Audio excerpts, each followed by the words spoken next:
Good evening, guys. Good morning, good afternoon, whatever it is for you, wherever you are in the world.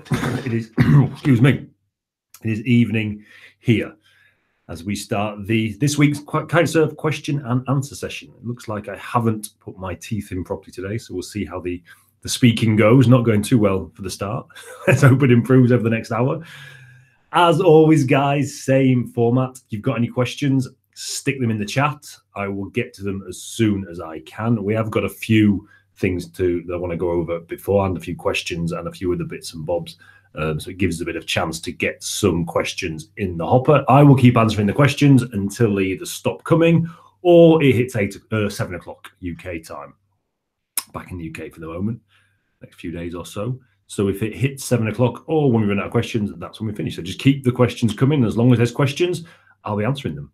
So what I want to talk about to start, just a quick one on the chat, guys. Again, excuse me.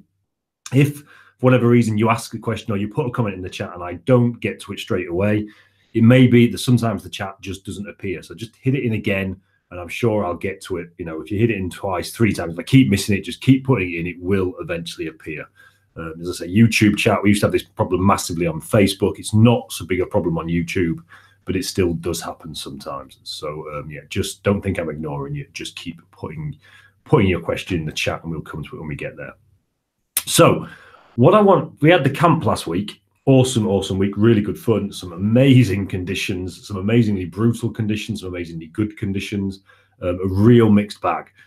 But something struck me halfway through because we had a lot of guys who were more advanced last week and who've been taught, taught different ways than we normally teach. And it's really interesting because what appeared to me and what is often apparent through a lot of the questions that we get, through the Facebook group or just as I get asked during lessons and during camps like this is it seems there are 2 ways of teaching water start. And there's 2 ways of actually doing the water start. Now, this won't be relevant to some of you. You guys who are water starting, this won't be relevant to, but the guys who are looking to water start, I know there's a huge majority of you out there that are, this may be really useful for you because there's the 2 methods. There's what I would call the point the board method and there's the point the kite method.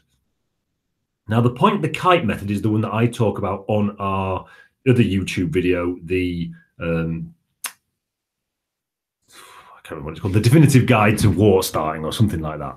And I run through in quite a lot of detail there what we're talking about with the follow the kite method. It's basically the idea that you stay as small as possible and you do nothing. You do literally nothing. You just let the kite do all the work. And by staying in a ball, as small as you can and not really trying to extend your legs or do anything, just letting the kite pull you out in the direction that you want to travel, which then points your board in the right direction. This is why I call this the point at the kite method, because literally your kite comes down and your board will follow your kite out. Now, this is the way that I've taught water start for the last kind of 5-8 years.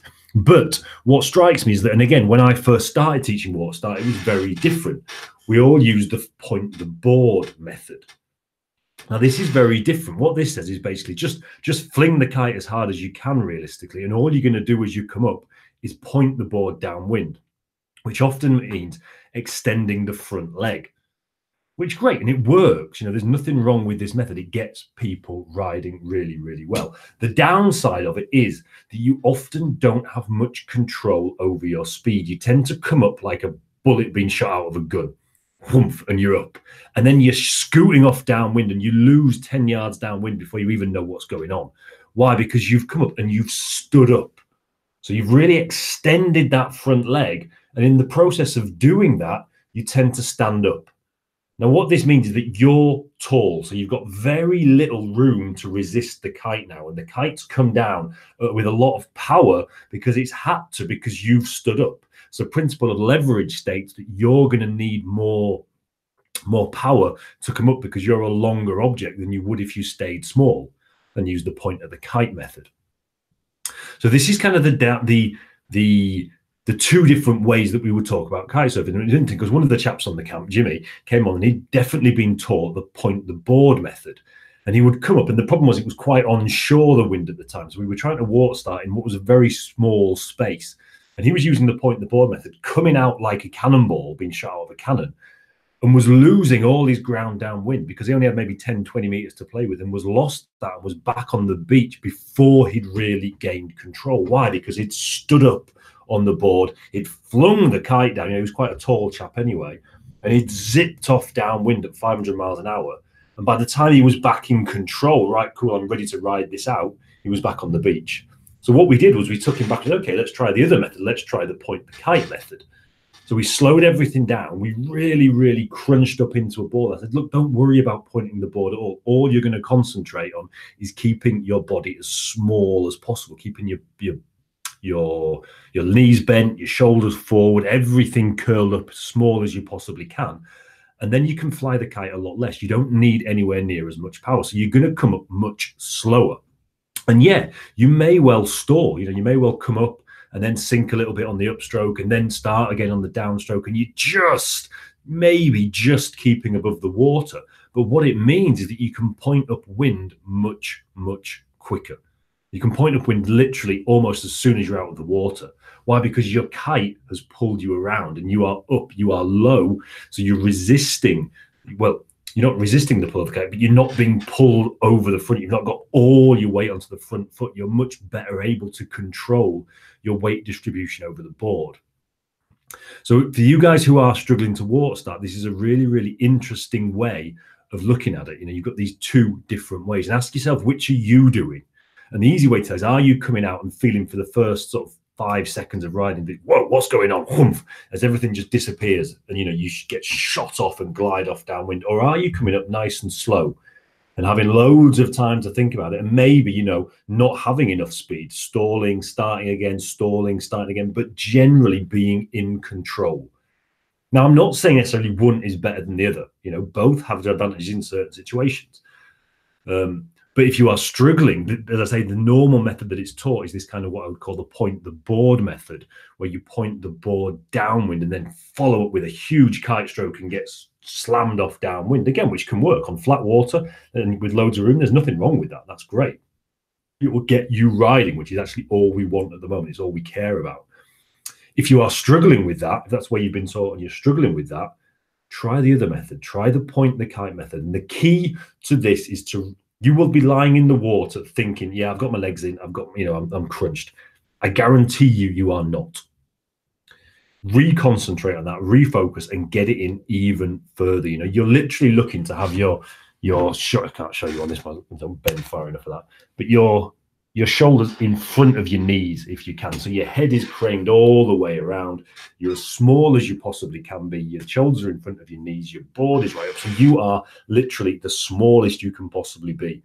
And you'll be amazed when you do that, how little power it actually takes to get you moving and get you out of the water. It's literally, suddenly the kite can move really, really slowly, which gives you a load of time to control that power coming on, rather than that sudden whoomph, and you go flying off downwind. So just something that occurred to me this last week that may well help you guys who are struggling with the water start out there. Yeah? So hope that helps some of you. Hope you understood what I'm talking about. And if you don't, please feel free to ask any questions in the chat as from now. So as always, guys, that's my rant over for the start. If you've got any questions, over to you. Let me know what you're struggling with. Let me know what you want to know, and I will do my very best to help you out.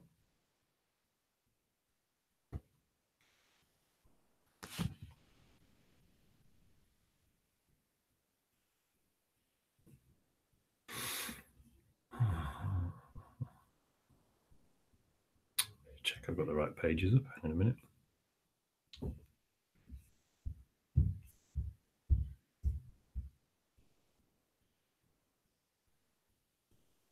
Okay, guys, any questions, stick them in the chat. Looks like I've got everything working. Looks like it. Let's see. Fingers crossed. Everything looks good. Make a nice change for once. Have actually the tech. No, I can't blame it on the tech. It's generally me. Have me up to date and working everything properly. That would be very nice. Yeah, before we start, a big shout out to the guys on the camp last week. Really, really good. We had some incredible conditions the first few days. We literally had Hurricane Leslie, I think it was, blow through. And while it mainly missed Tarifa, we were forecast kind of force 10 winds overnight and coming from both directions at once and this, that, and the other, and chaos and destruction. It kind of missed us and moved on to Malaga, where it did cause a fair amount of damage. But we got the after effects. And I remember the first day we rocked up the Sunday, and it was a baptism of fire for the guys. I mean, it really was. It was pretty much, it wasn't dead on shore, but it wasn't far off. You know, it was very, very sort of cross on shore wind. Huge waves. Well, proper swell, which we don't often see either in Tarifa. You know, proper swell, sort of 2-3 meter swell, riding in. And if you've been to Tarifa, you know that when we get swell here, it's brutal because it breaks. You know, it doesn't break nice. It closes out in a hurry, breaks with a lot of power. I mean, there was a huge amount of power in these waves. And the guys took it in their stride. You know, it was for a lot of them, it was the first day they've ever ridden on anything that's not flat water. And they just got out there and did it. So hats off. Really, really good effort, guys. And that kind of carried on for the rest of the week. And we were lucky. We were blessed on the last day to have the whole afternoon when it looked like it was going to be horrendous. I mean, the day started off awful. It was just pissing down with rain. And the skies cleared. A beautiful kind of 15-knot Levante kicked in just as everyone else was leaving the beach. So we were left to the beach to ourselves about 4 or 5 hours just cruising. So it all paid off. So yeah, good, awesome effort, guys. I had a great time. Hope you did too. And yeah, hope to see you guys some point in the future, or anyone else who's out there for that fact who fancies one of our camps. Would be awesome to see you on there. Well, it looks like the chat is quite quiet tonight, guys. So if there's no questions,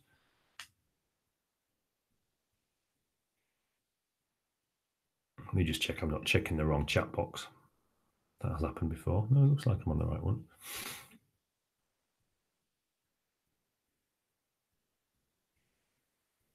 So speak now or forever hold your peace. And I will go for an early dinner.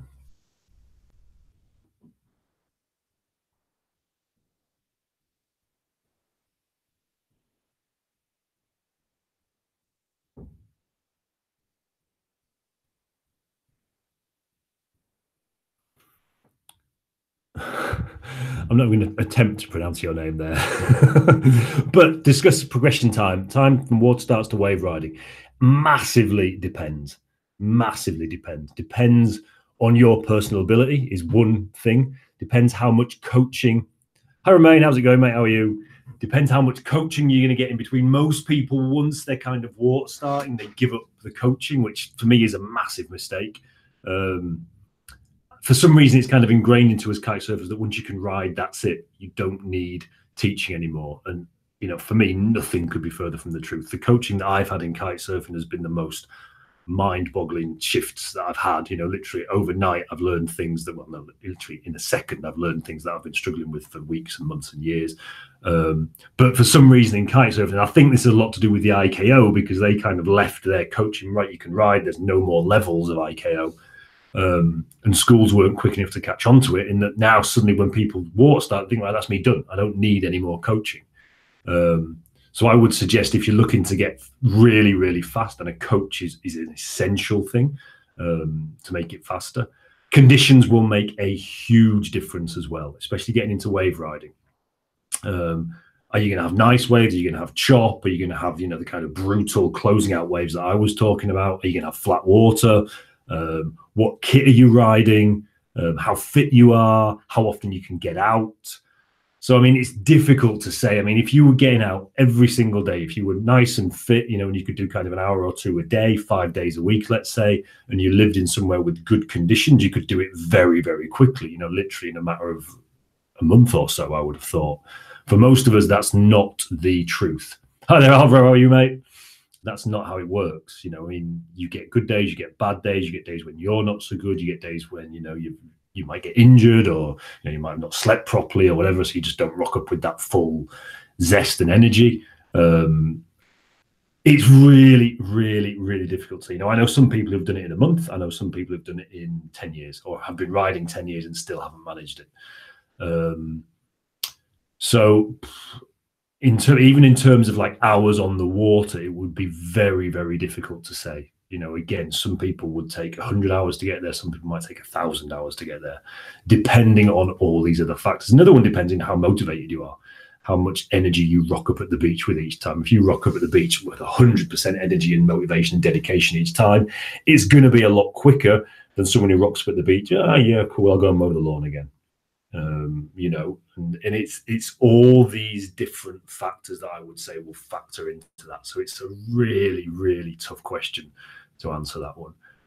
If you maybe give me a bit of your kind of background and how much you're getting out, and, you know, sort of a few of the factors that we've mentioned there, then that will help. But I mean, age plays a part in this as well. Unfortunately, you know, we do learn slower as we get older. It's just a fact of life. You know, our neuroplasticity degrades not as quick as we think it does, but our brains aren't as plastic as we get older as they are when we're young. So if you're 5 years old, you're going to learn it a lot quicker than if you're 50. Not that I ever want to hear anyone using age as an excuse, including myself. But these things happen, you know, it does. You know, when we're kids, we are born to be learning, and that shuts off sort of midway through puberty for a very good reason, because you don't want your brain to stay like that forever, for very good reasons as well.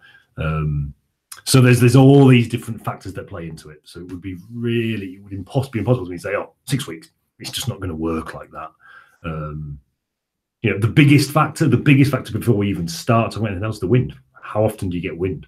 You know, are you riding in a spot where you get wind once a week? Are you in a spot where you get wind every day? Because that makes a difference as well. Because the longer we go between sessions, the more skill fade we suffer. You know, the longer it's going to take in general. But then again, we could overdo it. It's not like anything. So you've got to find the balance in the middle. So to try and I can give you a timeline for it, but I couldn't give you a time for it. You know, unfortunately. So yeah, sorry to not be of more use there.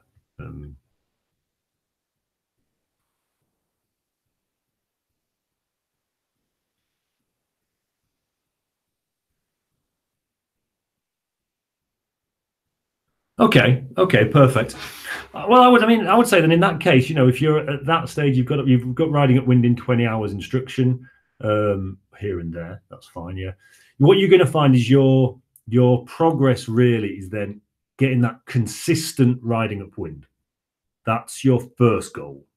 Consistently riding upwind, and the secret to that is just experience, because you are already riding upwind probably most of the time, but what tends to happen is that you're not doing it consistently because you're making a few mistakes. You're losing ground downwind in the turns. You know, you lose your board, you have to body drag, you lose ground downwind doing that, and all these different things mean that you're not actually staying upwind. So the first thing you've got to be able to do is stay upwind. Then you've got to be able to stay upwind in chop and in waves, which I don't know where you're riding, but if you're not already riding in those conditions, that is another big step and will take a while. Because as soon as you introduce waves and chop, the game changes. It's a new game from there. So that would be my progression, okay? Get yourself riding at wind, go out in the kind of conditions that you want to be hitting up, i.e. waves. Then what you're looking at, I wouldn't worry about surfboard to start with. I would start wave riding on a twin tip. So for me, the key skills there are to be able to slide transition quickly and effectively, and to be able to carve transition, and to be able to ride toe side, I would say as well. 3 key skills: transition, slide transition, carve transition, toe side. Why? Because then you can start hitting waves. The slide transition means that you can turn very quickly and maneuver to hit waves if you need to. The carve transition is what you're going to actually be doing on the wave. And the toe side means that you don't have to necessarily do the transition each time. So you can ride into a wave toe side, you know, hit the lip and ride out heel side. So that's what I would say are your core skills. And then once you've got them dialed and you're starting to hit waves on a twin tip, then look at surfboards. Would be my recommendation. That would be how I would do it. Now, how long is that going to take? I can't really say. But on average, you know, you can be, once you're riding upwind, you can be transitioning in a couple of days. Carve transitions generally take a little bit longer and toe side, because people tend to struggle with that a little bit more because it requires a lot more control. But as soon as you're riding upwind, you can be starting to think about hitting waves. You know, I would always say just get out there and do it. You know, don't think that you've got to have all these things that I've just mentioned in place before you go and hit waves. God, no, go and hit waves now. You know, so in that case, you can be doing it tomorrow. You can be riding waves tomorrow, literally. There's no reason why not. And I would suggest get on them as soon as you can, because whenever you speak to someone, I remember my coach when he was teaching me, doing wave riding, and I said, how do you get good on waves? You've just got to be in them. And it's so true. You look at a surfer, what is the thing that surfers have that most of us don't have, that don't surf so much? Well, it's not necessarily that kind of physical agility. It's much more that they can read the wave. They just know where the wave's going to break. They know where to put themselves in the lineup to catch the wave. They know where to put themselves on the wave to catch the best part of the wave. So just get out there in the waves, and any way that you can as well, not just kite surfing, just being in the waves, bodyboarding, stand-up paddling, surfing, whatever. Just being in the waves is going to give you just sitting on the beach, watching them. That is going to give you an awful lot of insight into waves, which is the crucial skill when it comes to wave riding, because the actual technical skills you can probably pick up fairly fast, depending on where you're riding. So yeah, hope that helps, mate. Again, I'm not going to try and pronounce your name. Ahab Swim. But yeah, hope that helps you, buddy. And anything else, if it doesn't, or if there's any other questions, hit me up and come back on that one. Alvaro, is it very different to water start with a twin tip compared with a strapless board? It's different. It's definitely different. The biggest difference is, well, when we're talking strapless, I'm assuming that we're talking like strapless directional. So we're talking surfboard. And if we are, the biggest difference, because if you're water starting with a strapless twin tip, it's not a lot different. No, it's not a lot different. The only difference is that it's more of a bugger to keep your feet on the board to start with, to stop a wave from stealing the board under you. But on a strapless twin tip, which you don't see many of in fairness, so I doubt the questions about that. But this is just to give it some background. On a strapless twin tip, the water start would be very, very similar. Strapless surfboard, which I'm assuming is where we're going with this, the big difference is that you've got a lot more volume in the nose. So a lot more volume in front of your front foot. And what tends to happen is, as you're sat with your back to wind waiting for the water start position, the nose wants to screw around into wind.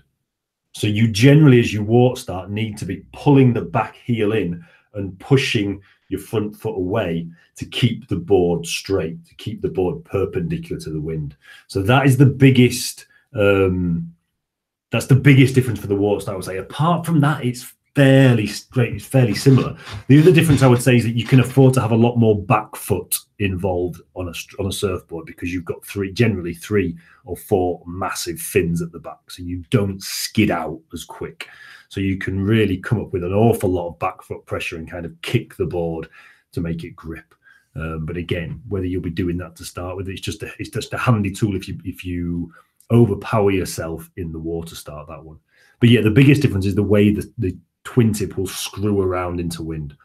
So you need to adjust your feet accordingly for that. But apart from that, not really. No, it's not a big difference, really. People think that going strapless is a huge step. It's not that big a step, really.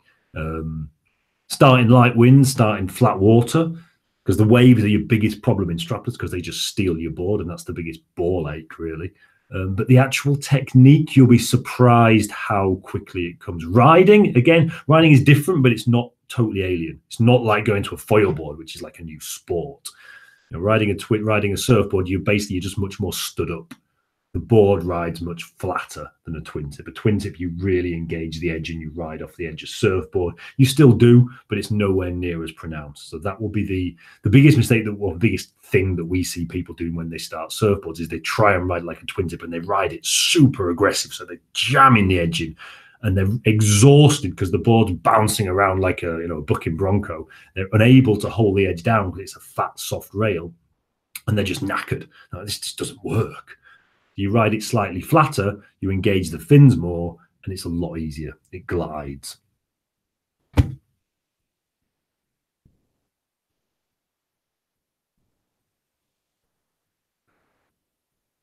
Right there, James. How are you, sir? Had lessons in Cape Verde. Nice. Beautiful spot. Brought a kite when I got home, second hand. I got a big field out my back door. Do I learn to fly the kite there?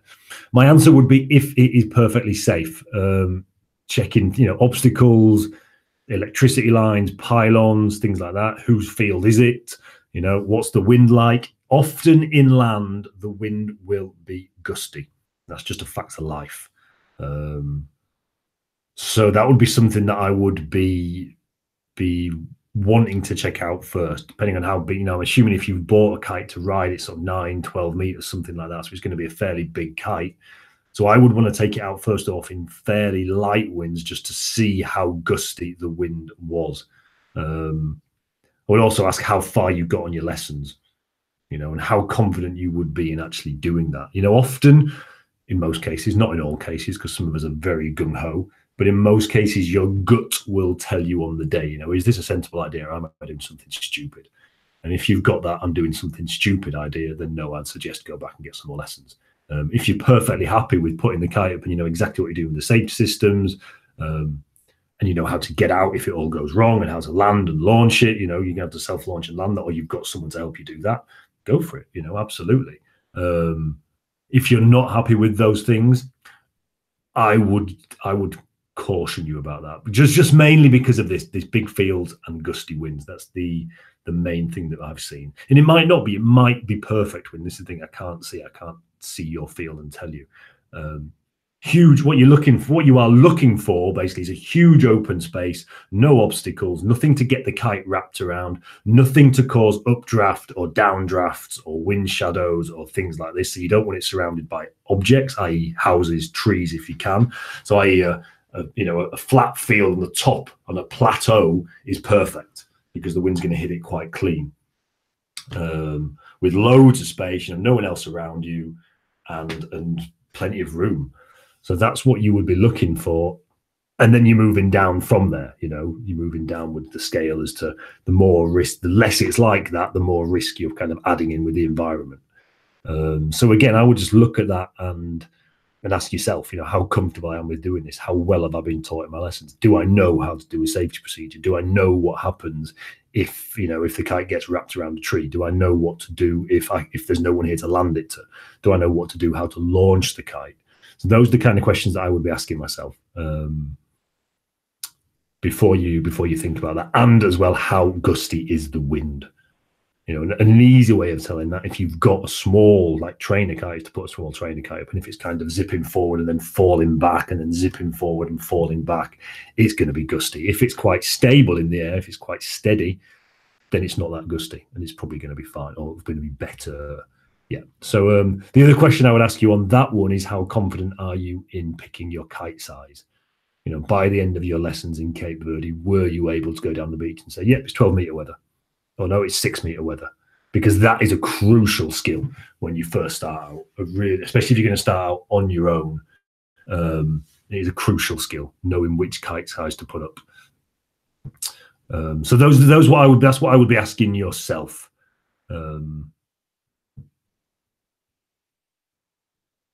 Just before water start, I snowboard in 11-meter strike. 11-meter strike, what's that, mate? I'm not with you there.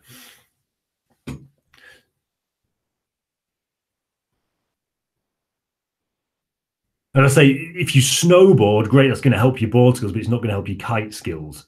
And it's kite skills that we're talking about here, and your knowledge of the wind and things like that.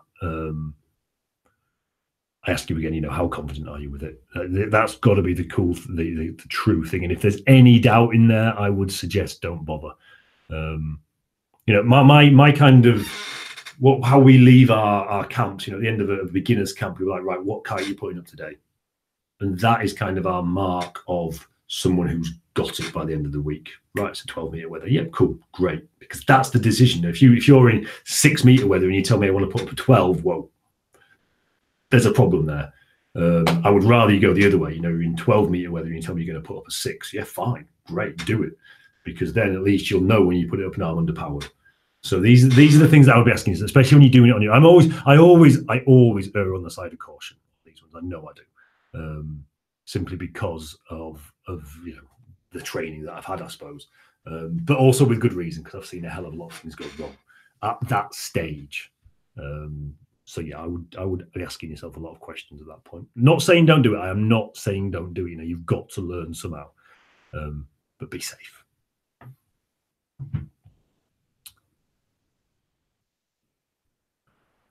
Crashed a lot in the beginning, yeah, didn't we all? What is the best way to crash? Side, chest side, flag out if I have time. I seem to come down the bar and feel sore later after rib hits. I'm not sure if there is a best way to crash, really. I've never really thought about that one, to be honest. flag out is always the kind of the safest option. You know, it's the default one. As you say, though, if you're just crashing, you're not going to have time to flag out, really. If it's just like you've caught an edge and you're going to crash, you're going to come out. Now, realistically, when I crash and when I see most people crash, I don't think they have much choice in how they crash and where they crash. You know, it's going to, before you know it, you're in the water, generally with your eyes open and taking on a ton of water through your eyes. So I would... Yeah, get away from the bar, get away from the board, you know, is the big ones. I mean, what's probably happening is the bar is impacting on the water first and impacting on you. So the obvious answer to that is go and get an impact vest would be the obvious one, because I would doubt that you've got much choice in how you actually crash, to be perfectly honest. I mean, depending on how you're crashing, but I'm just thinking back to especially when I was starting out, my crashes were totally out of control. There was no way I could have halfway through said, oh, I'm going to fall on my back this time. It was just, boom, there you go, take that, you know, deal with that, mate. So I think trying to work out how to crash is probably not the question you're actually asking. It's okay, or not the question we need to be asking. It's okay, how do I protect myself in the case of these crashes? And if you're crashing a lot still, you know, I would say helmet, impact vest, always, always, always, always. Until you are, well, I mean, officially, I should say always, always, always, you know, really. Personally, I'm not 100% behind that, especially with the helmets, for reasons that I explained in the videos. But if you are worried about crashing at this stage, I would definitely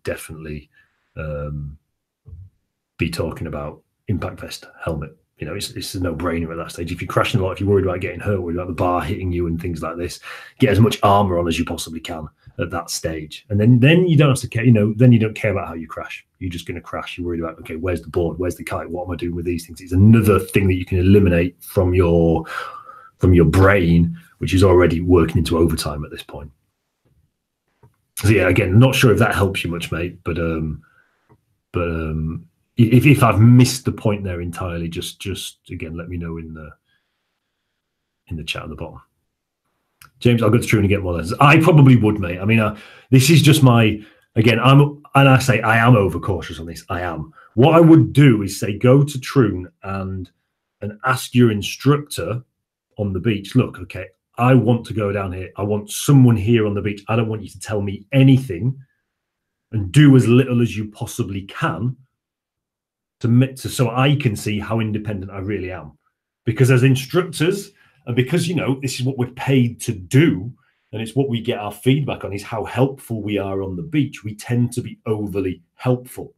You know, oh, there's an 8-meter kite, put that up, there's your bar, there's your lines, off you go. There you go, that's where you go in, that's where you come out. These are the hazards you've got to be aware of. It's blowing this, these are the gusts, la, la, la. You know, even to the point of taking you in the water and holding you while you put the board on your feet, you know, which is great, but it doesn't teach you anything. So what I would say, and what I try and do as we get through our lessons, is every day, and you know, people sometimes think I'm a right git for doing this. Is like, I'll just step back. You know, sometimes I'm like 100 meters away from the beach, right? I am not going to touch your kite today unless I absolutely have to, and I'm going to say as little as possible, because what I want to see is that you're independent. There's nothing more to teach you at this stage, because the next big step you've got to take is this step on your own, and then we can talk about coaching and things like that. But for every kite surfer, the biggest day of their career is the day they put that kite up on their own. So I would say to your instructor, look, just step back. If you see me doing something stupid, come and step in and we'll go through it. But unless that happens, I don't want any assistance. I want to make, you know, I want to set the kite up on my own. I want to get someone to launch me. I want to do everything myself. And then you will see how independent you are at that point. And I think that is probably the best advice I can give someone in your position, mate. You know, and that's one lesson. You know, in one lesson you can see, cool, I'm totally independent, or at least you start to see the points where you're not. Right, cool, I need to work on this, need to work on that, need to work on the other. And a lot of that you can go and work on YouTube. You know, come back, right, I didn't set the kite up properly. What did I do wrong? Cool, there's a video on YouTube for that. Oh, I messed up the launch. Okay, why? Because I didn't understand the wind window properly. Cool, well, there's a YouTube video on that. You know, so I think a lot of that you can then come back, as long as you remember the points that you got wrong, you can come back and you can self-study. And then I'd say go back for another lesson when you've done that and just run through the same process. And at that point, cool, right, he didn't touch, or she didn't touch anything. She didn't tell me anything today. I did that entire 3 hours on my own and I was perfectly fine. Right, at that point, you are good to go. you are good to go. But give yourself that safety net, I would suggest. Oscar, how attractive to sharks are kite surfers? Kite fishermen tend to be attractive for obvious reasons. Surfers can look like seals from below. Any stats out there? This was actually something we were talking about on the camp. God knows why. I believe, and I am not speaking from any scientific basis here. This is kind of a mate's told me that a mate's told him that a mate's told him. So how truthful this is, I don't know. Sharks will go for kite surfers, but we're generally the last thing that they go for. Why? Because we throw this weird shadow on the water. And as you say, surfers look like seals. You know, kayakers, it's fairly obvious they look a bit like kind of a seal or something like that as well.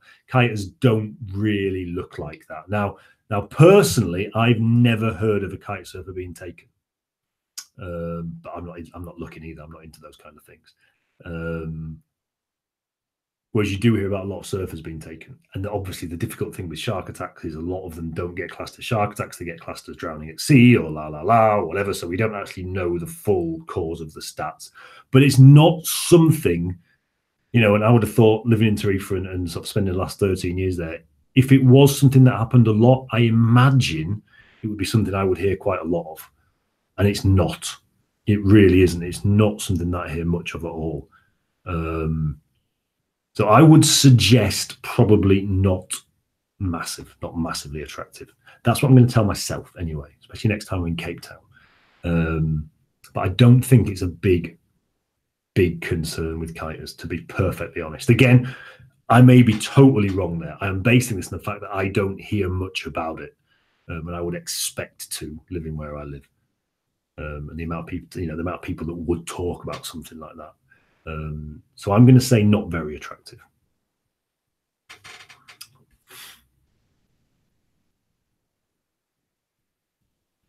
And again, there's any stats out there will be probably totally skewed anyway, because they just can't track it. You know, how can they track a difference between someone who drowned at sea and someone who got attacked by a shark and died because of that? You know, they're just not going to know. So the stats are probably not that useful, which is why, again, I'm going to go by word of mouth, because the kite surfing world is very, very small. So generally when something like that happened, I would expect to hear about it.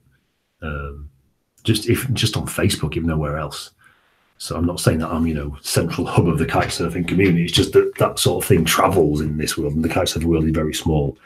So I would say not very attractive. And I'm going to stick by that. And I'm going to think that for the rest of my kite surfing life as well. So I suggest you do too, because it's not helpful. It's not a helpful thing to think about anyway. It doesn't help us, you know. What I do know is there's less chance of being eaten by a shark than there is of being killed by a coconut or a rhino or, you know, something stupid like that. The chances are minuscule.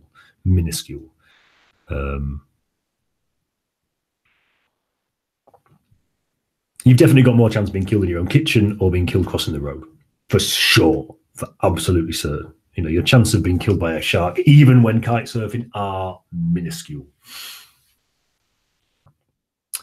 What do I think about controlled release of lines while in the water? To start, if you don't feel comfortable with self-launch from beach. I'm assuming you're talking about like the drift launch here, where you kind of put your kite out and you back away from it and untangle the lines as the kite's drifting downwind and then launch it from the water. So that's what I'm going to answer. If you're not talking about that, correct me and I will move from there. It works. It needs to be well controlled. There's a really good video, I think it was, or maybe just an article on this on the what I believe is now, I think it's the Cabrina Odyssey. I think it is the Cabrina Odyssey website, because they obviously do drift launches from their boat all the time, and they use the bucket method. So there's a great video on their website about it, and they talk through it all the time, because that's how they launch off their catamarans. They're doing it all the time. Personally, I'm not a big fan. Because for some reason, unless you have got your lines perfect, it always tends to go wrong. It certainly always does for me. I'm not the neatest put-awayer of lines in the world anyway. but personally, I've never had it where I haven't had to do some kind of wiggling on the bar as the lines have gone out. So it's not my favorite method at all. I much prefer just self-launching off the beach. That said, if you're somewhere very, very flat with very, very calm wind, it's a good option. It is a good option. You know, any sort of waves, any sort of gusty conditions, I probably wouldn't think about it personally. But again, this is personal preference. If I was if I had a lot of practice at it, maybe I'd feel differently. Or if I had to launch from a jet ski and so was practicing it every day, then sure, you know, I'm sure it's very doable. And like when we were in France, the guys there, that's how they launch all the time, and they didn't seem to have any problems with it. So it's one of these things. Once you've practiced it and practiced it and practiced it, and you know where the pitfalls are, and go for it. To do it first time as a beginner, just because it's available, I probably wouldn't. I believe I saw, and this is going back years.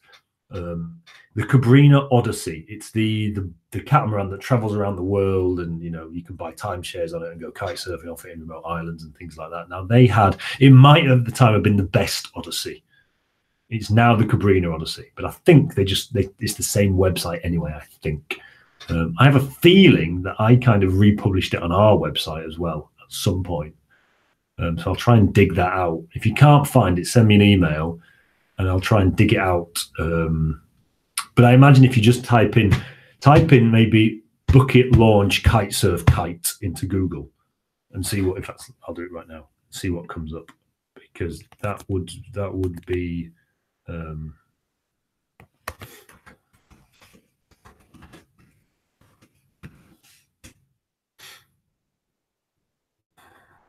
there we go. On my website comes, the Tantrum Kitesurf website comes up first. Now that is basically just taken from the, now that might be because it's probably just because it's my page. You might not see that, but there's tons of stuff on there. Let me just see if I can see the one that let me see, because I might have left the link on there. Stick it in the bar, stick it in there.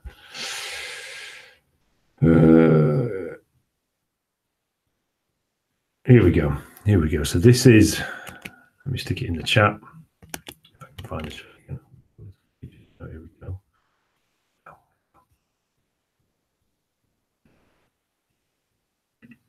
So that is the one from our website, and then, but you'll see on there it points to, oh God, what's going on? I've got so many windows open at the moment. It points to this one. Let's see if it's still around. The Cabrini Quest. Sorry, it was not the Cabrini Odyssey. No, it's Offshore Odyssey. Yeah, here we go. And this is the original article there.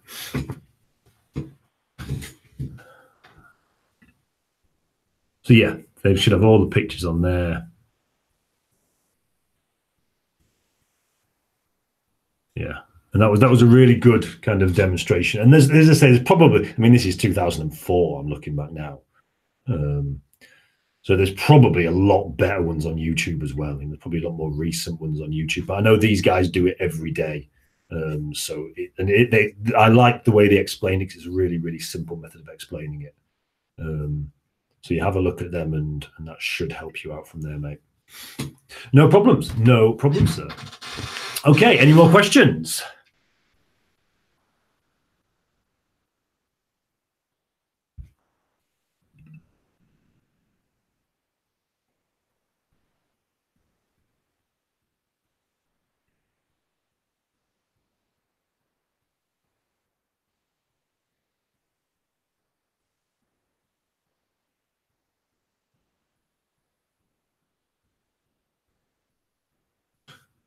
Glad to hear it, James. Good stuff. Thank you, Oscar.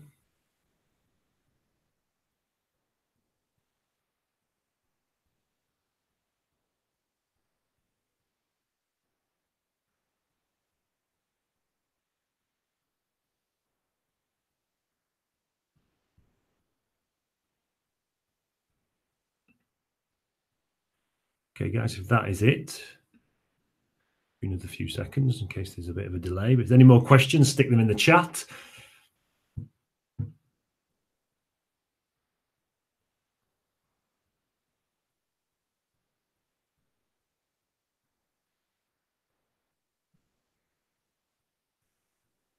Okay, it looks like that's that. So thank you very much for being here, guys. As always, had a lot of fun. Really enjoyed it. Always do. And I will speak to you all next week. Same time, same place, YouTube, 6 p.m. UK time, wherever it is for your time in the world, but same time next week. So as always, any questions that you've got in between them, our Facebook group is a great place to go and ask them. That is facebook.com/groups/tantrum kitesurf. Have a great week yourself, sir. Have a good one. Thank you very much. And I will speak to you all next week, either in the group or next week. Speak to you very soon. Have a great weekend. Hope you all get out kite surfing. Hope there's tons of wind, flat water, waves, whatever you want out there. Cheers, guys. Speak to you very soon.